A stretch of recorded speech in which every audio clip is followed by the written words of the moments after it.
Actually. तो ये मेरी कोई फर्स्ट टाइम मैं फौजी नहीं बना रहा हूँ, मैंने ऑलरेडी कारगिल वॉर के टाइम बनाई थी गेम और उसका नाम था योद्धा, जो हमने 2000 में लॉन्च।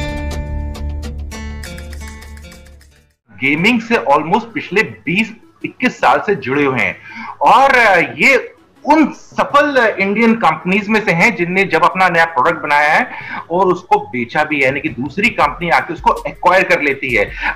विशाल, सबसे पहले तो वही जर्नी बताइए, कैसे गेमिंग की आपकी शुरुआत हुई और इंटरेस्ट कैसे हुआ और वो डिज्नी आपकी कंपनी ने खरीद ली, उसका कुछ इंटरेस्टिंग किस्सा बताइए। जब मैं स्कूल में था तब मैं दो चीजें ही करता था, कंप्यूटर गेम्स प्रोग्राम करता था, मेरे डैडी ने मेरे लिए उस टाइम नया पीसी खरीदा था, और दूसरा मैं वॉलीबॉल खेलता था। I was a national level volleyball. तो मेरे पैशन ये दो ही थे, एंड वो पैशन मेरा एक तरह से कंप्यूटर गेमिंग और प्रोग्रामिंग में घुस गया, और मैं बात कर रहा हूँ 1995-96 की। एंड उसी दौरान मुझे गेम्स प्रोग्रामिंग का एक बहुत बड़ा चस्का लग गया, और मैंने बहुत सारी गेम्स प्रोग्राम की। इनफैक्ट 1998 में कारगिल वॉर के टाइम मैंने पहली वॉर गेम बनाई थी एक्चुअली। तो ये मेरी कोई फर्स्ट टाइम मैं फौजी नहीं बना रहा हूँ, मैंने ऑलरेडी कारगिल वॉर के टाइम बनाई थी गेम और उसका नाम था योद्धा, जो हमने 2000 में लॉन्च भी की थी जी। सन 1999 में मैंने अपनी कंपनी, जब मैं 20 साल का था, 20-22 साल का था, फर्स्ट टाइम मैंने फंडिंग भी रेज की। बहुत सारे इंडियन वेंचर कैपिटलिस्ट लोगों ने हमारी कंपनी में पैसा लगाया, और इंडिया गेम्स कंपनी के नाम पे मेरी कंपनी का लॉन्च हुआ 1999 में।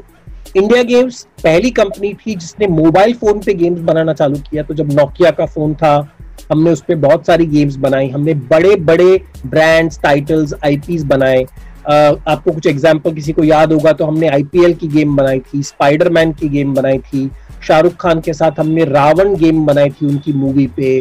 तो ऐसे बहुत सारे अलग अलग टाइटल्स हमने 2000 से लेके 2012 तक हमने बहुत सारे टाइटल्स बनाए, और उस टाइम पे हम इंडिया की सबसे बड़ी गेमिंग कंपनी थी। हमारा तकरीबन 60-70% मार्केट शेयर हुआ करता था। और 2012 में हमारी कंपनी को डिज्नी ने अक्वायर कर लिया, वॉल्ट डिज्नी कंपनी। तो लास्ट ईयर 2019 में मैंने दयानिधि और हमारे 2-3 और को फाउंडर्स है बैंगलोर में, जिनको बहुत अच्छा एक्सपीरियंस है गेमिंग में, उनके साथ मिलकर हमने एनकोर कंपनी की स्थापना की।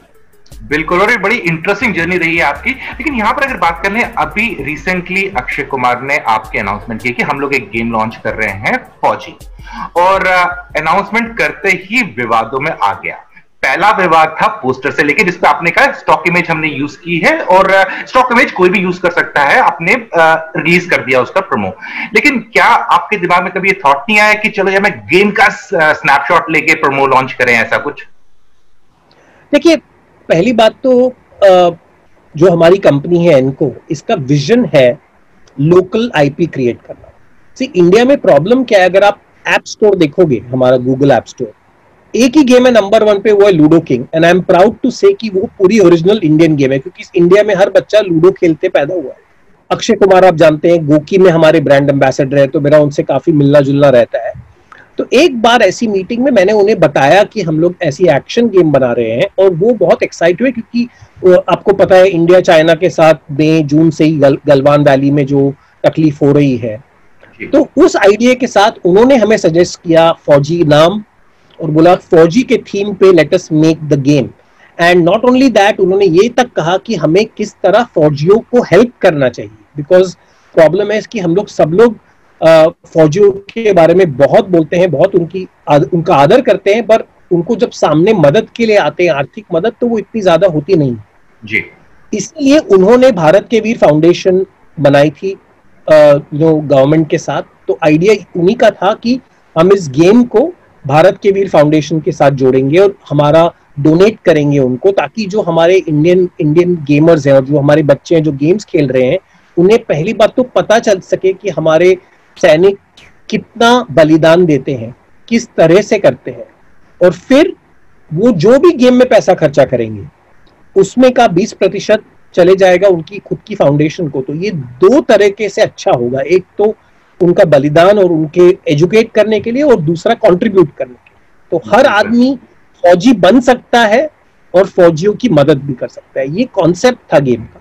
और जैसे आप जानते हैं, फर्स्ट लेवल हमने बताया गलवान वैली पे है, तो होपफुली हमारा अक्टूबर एंड नवंबर तक ये रेडी हो जाएगा। और बात आई लॉन्च की, सितंबर में हमको इसे लॉन्च करना ही था, क्योंकि टिपिकली 1-1.5 महीने पहले आप टीजर अनाउंस करते हैं। तो ये इसका टीजर ही था, और हमें कुछ लगा नहीं था कि कोई टीजर को भी कोई इतना एनालाइज करेगा।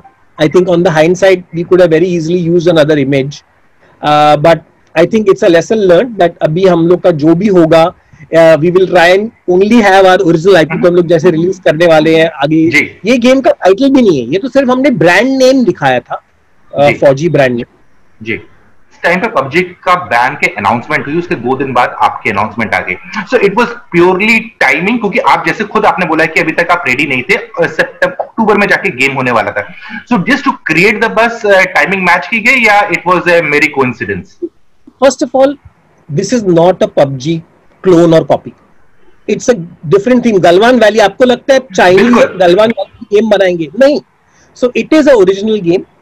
Whether PUBG was banned or not banned, we were anyway going to launch it. That is the whole idea. We were not waiting for this to happen. It is just coincidental that this launch, happened coinciding with it. But clearly, हमारी तरफ से ये game launch होने वाली थी, because this is not. We are not trying to replace PUBG. Maybe PUBG might even come back. You never know. So the question is, we want to give Indians an opportunity to play an Indian game, Indian theme, and also contribute back to India and Indian soldiers. That was the concept behind this. Right. तो जैसे आप बता चुके हैं कि ये game PUBG से totally different है, लेकिन अगर पबजी की बात की जाए तो लोगों को 2-3 चीज उसमें काफी अच्छी लगती थी। एक तो खास ग्राफिक्स काफी अच्छे लगते थे, और गेम प्ले काफी अच्छा लगता है, और जो फंक्शनैलिटी दी थी multiplayer gaming and all those thing, तो उसके कंपैरिजन में आपको क्या लगता है जब फौजी लॉन्च होगा मार्केट में, कंज्यूमर्स को निराशा होगी या काफी सरप्राइज हो जाएंगे?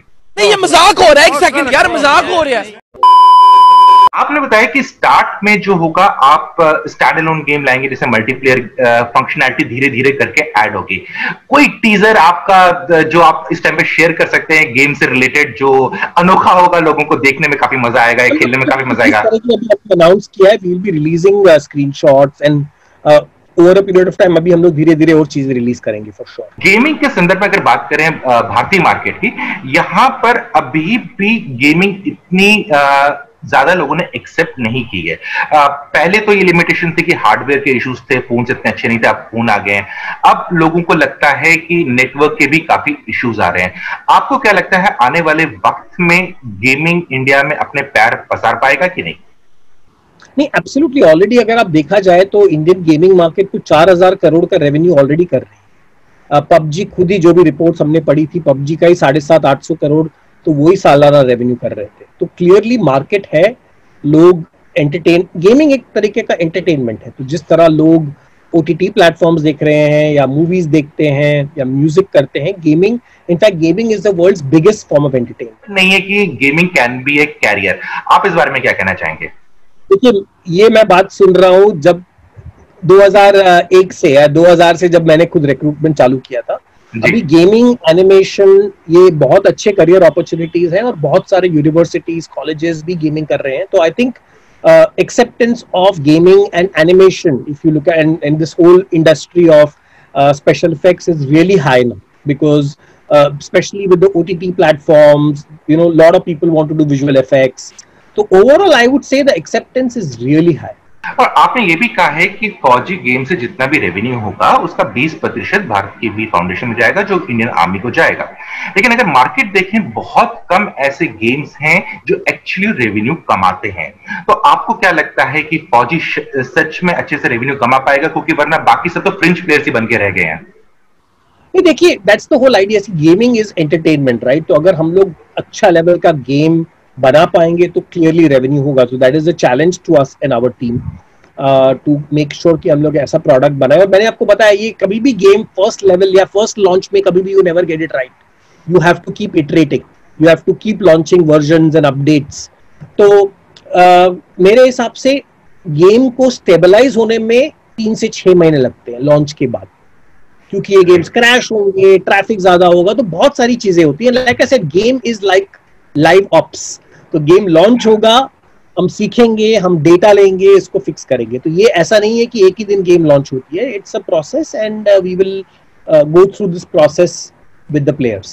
राइट आपने इस चीज के बारे में तो बता ही चुका है कि पहले गेम में आपको गलवान वैली में जो झड़प हुई थी उसके दृश्य दिखेंगे, पर आने वाले वक्त में क्या आप बाकी वार जो भी थे उनके बारे में लिखेंगे, जैसे करगिल हो गया या बांग्लादेश वार हो गया, इनके ऊपर भी कुछ चल रहा है?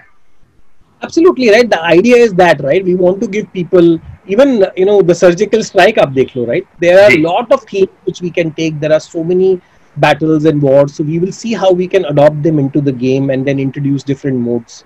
So like I said, it's a completely creative process, and that's where somebody like Akshay sir can really help us, right? He's one of the finest creative brains in the country. He came up with the name, like I said, 4G was the name itself was suggested by him. And only a creative person like him could have thought about it. Right. फौजी वीर हिंदुस्तान का ये अंत है शैतान का, इसे कोई ना कभी रोक सके, ये करता जो है ठान। फौजी वीर हिंदुस्तान का ये